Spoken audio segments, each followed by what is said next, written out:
அருட்பெரும் ஜோதி அருட்பெரும் ஜோதி தனிப்பெருங்கருணை அருட்பெரும் ஜோதி.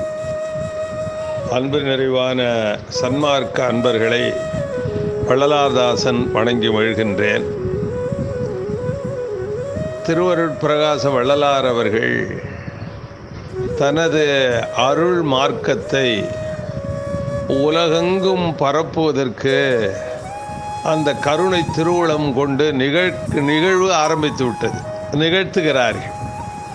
அதனுடைய ஒரு பகுதியாக இந்த மலேசியாவிலே உள்ள சுங்கப்பட்டாணி கடா என்ற இடத்திலே இந்த திருவருட்பிரகாச வள்ளலாரின் அமைத்த சன்மார்க்க சங்க அந்த ஞான சபையும் தியான மண்டபம் போன்றவைகள் அமைவதற்கு அவர் அருள்பாலித்திருக்கிறார் என்று தான் சொல்ல வேண்டும்.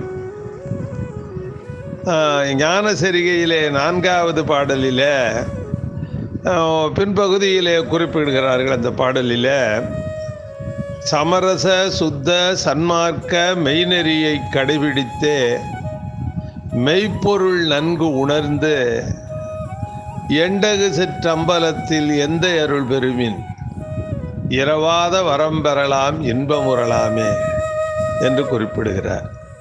அது வார்த்தை சொல்லும் பொழுது உலகியலீர் அப்படின்னு தான் ஆரம்பிக்கிறார். உலகத்தில் உள்ளவர்களே, நீங்கள் சமரச சுத்த சன்மார்க்க மெய்நெறியை கடைபிடித்து, இந்த சமரச சுத்த சன்மார்க்கம் என்பது இந்த சன்மார்க்க சங்கத்தவர்கள், சமரச சுத்த சன்மார்க்க சங்கத்தவர்கள் கடைபிடிக்க வேண்டிய நெறிமுறை.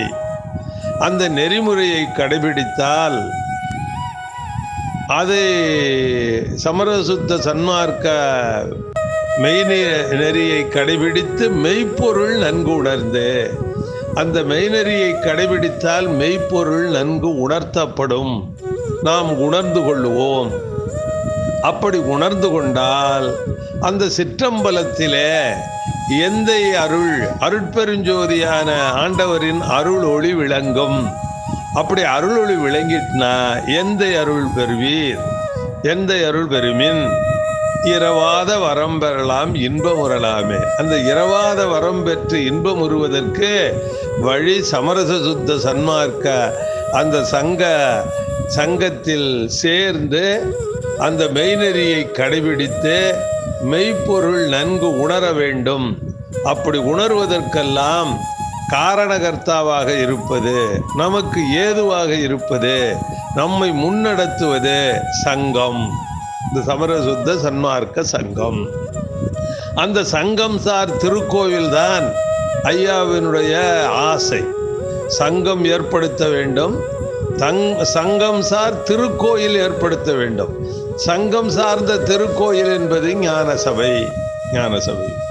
அந்த ஞான சபையை ஏற்படுத்தி அங்கு சச்சங்கம் நூடி துலங்கி உண்மை நெறி விளக்கப்பட்டு உண்மை நெறி விளங்கி கொண்டு நாம் அந்த பேரின்ப பெருநிலை இன்பத்தை அடைய வேண்டும் என்பது வள்ளலார் நமக்கு காட்டிய வழி.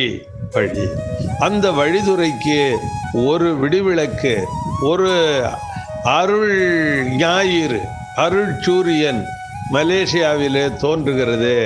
அதற்கு எனது மனப்பூர்வமான, எனது உள்ள நிறைவான வாழ்த்துக்கள். அது என்றும் சிறந்து விளங்க வேண்டும்,